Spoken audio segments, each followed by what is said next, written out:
the Kobe 2s, the worst shoe of all time. Kobe 2s, which ones? Oh, I'll show you the picture.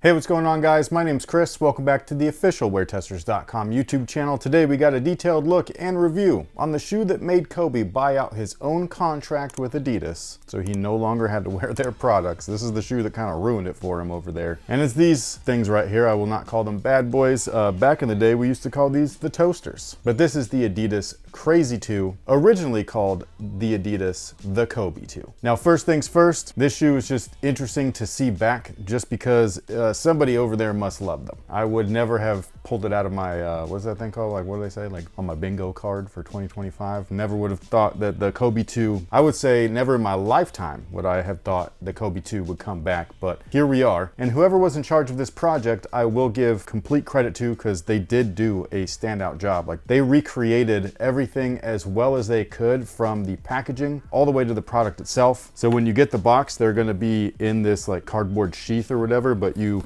pull this thing off, and they completely recreated the box all the way down to the holding hang tag, or what is this thing called? The handle? Yeah, sorry, my brain is like somewhere else today. Now, the only thing that's really different between this and the original is the logo that you see here on the face or the lid. They actually like combined the two logos that were originally on the package. So before, there was a Kobe profile logo inside of a square box, and then underneath that was just the simple 3 stripes performance logo. So that's this thing right here. But since they can no longer use Kobe's likeness and his name and stuff like that, they've combined the two logos, and I think it looks good. Now, the naming of the shoe, or the renaming of the shoe, is an interesting thing, because not too long ago, even though it was, but way back when we first started this channel, Adidas did start re-releasing the earlier Kobe models, most notably the KB series, which was his first signature line with the brand. There was the original KB8, KB8 2, the KB8 3, and then we got into the Audi inspired the Kobe, and these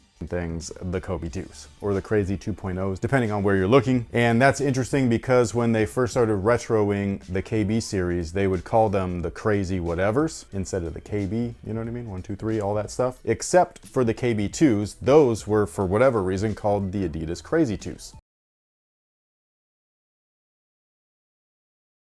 Whereas the most recent retro of that shoe was renamed to the Adidas Crazy 98s, marking the original year that that shoe came out in. So yeah, there's just a lot of like stuff going on with this one particular model, and it's just really interesting if you're a history buff like myself. Now, in terms of this particular shoe, they released originally in 2001. As you can see, this is kind of in the height of double last midsoles and Foamposite-esque builds and things like that. So that's really what these kind of like remind me of, is just that whole spaceship era of footwear. The funny thing is that when I was doing the on foot of these, looking down, that toe down view, it reminded me of what you always say about the Adidas Yeezy slide, how it looks like a big toe. Yeah.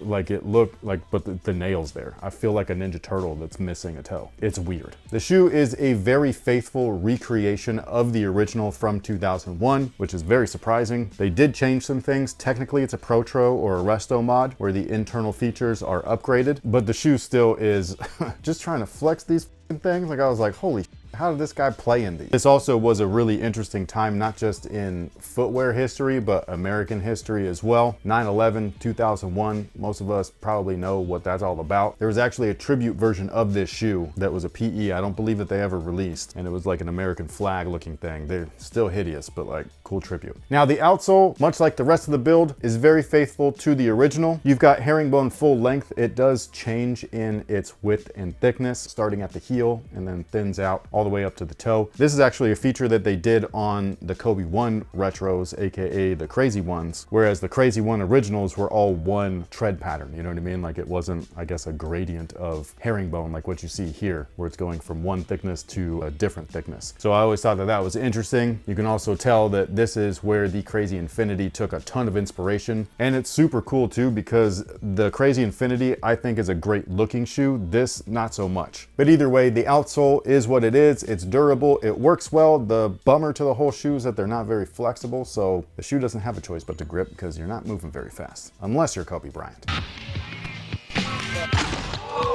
The midsole you can't see, it is internal. This is what we call a double last, where the midsole is basically encased within the upper and the outsole and everything like that. So the shoe does have a midsole. The originals, I believe, were EVA and adidas, whereas these guys right here are Light Strike and Light Strike Pro. The Light Strike is in the forefoot, the Light Strike Pro is in the heel. And can you tell that Light Strike is housed within this midsole? Yes and no. They're not like super uncomfortable or anything like that, but is this something where when I put it on, I'm like, yes, I can't wait to hoop in these? The answer to that is simply no. I'm pretty sure Kobe felt the same way, despite what this commercial shows.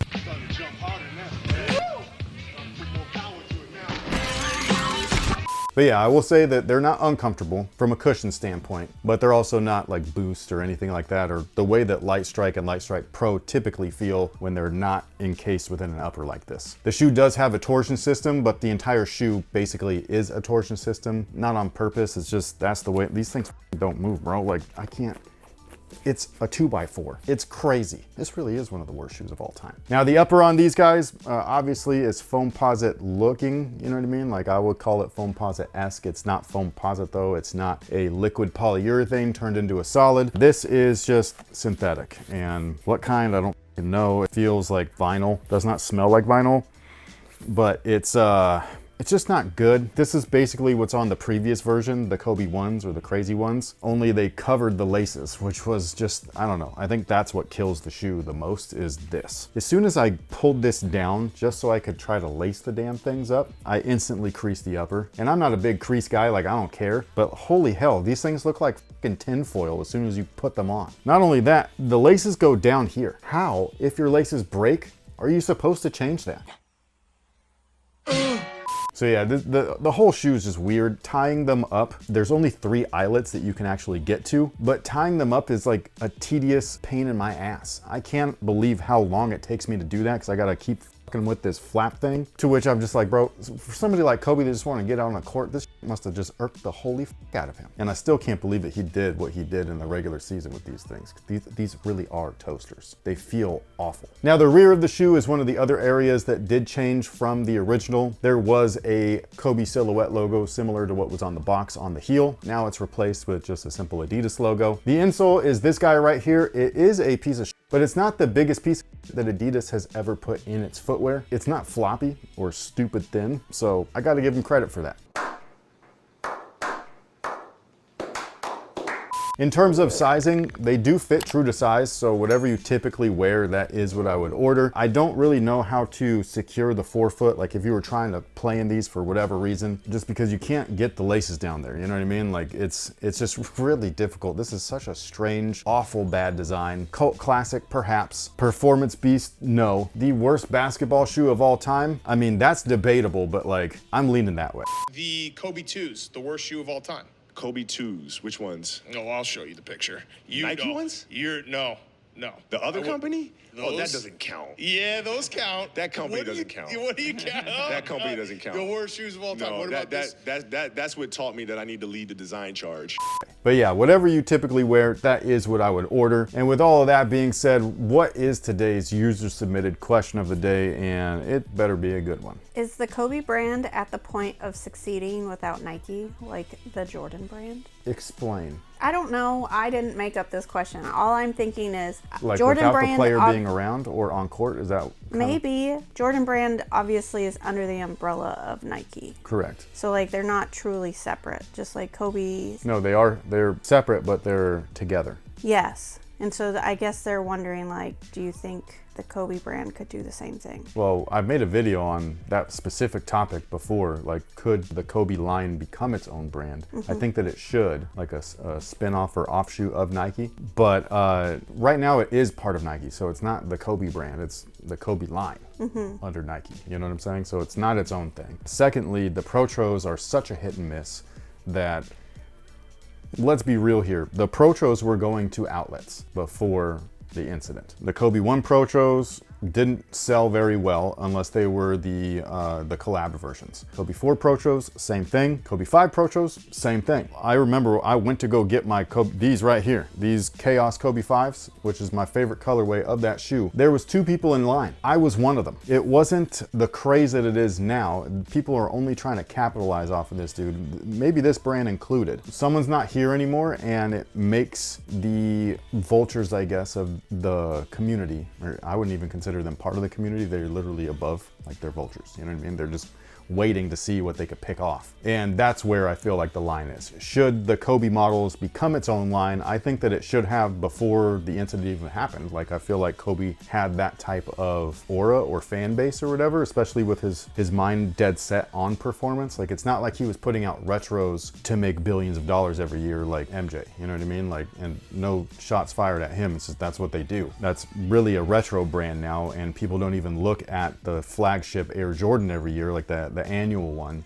like say the Air Jordan 40. People aren't looking at that like, oh yeah, I can't wait to hoop in that. You know what I mean? People are looking at that as if it's a team Jordan, which is crazy. So yeah, I think that at one point in time, it's possible, and maybe it should have been. And as of right now, I don't know if it could, just because there's like a bad taste in everybody's mouth, whether you're a fan or not, whether you're a basketball player or just a casual like wearer of the product. The interest level of Kobe's has waned down so much because of the inaccessibility of the product that like people are more so surprised that they can get it nowadays versus anything else. So like, I don't know if it's truly that they want the shoe or that they want to see if they can get the shoe. Is that something that you can truly build a brand off of? Right now, I don't think so. And yes, I know about the rumor about the guy that made the tweet that he had a meeting with Kobe and that he was going to leave Nike and stuff like that, but there's only one person that's ever said that, and that's that guy. There's nobody out there that has ever corroborated that. Like, I don't take that for much of anything outside of like with the hugest grain of salt. But with all that being said, what do you guys think? Sound off below and let us know. On top of all of that, what do you think about the Adidas the Kobe 2s returning for the first time as a retro with some upgrades, but very true to the original? Let me know if you were interested in it. I will catch you guys in the next one. Thank you so much for being here. So until next time, guys, y'all have a good one.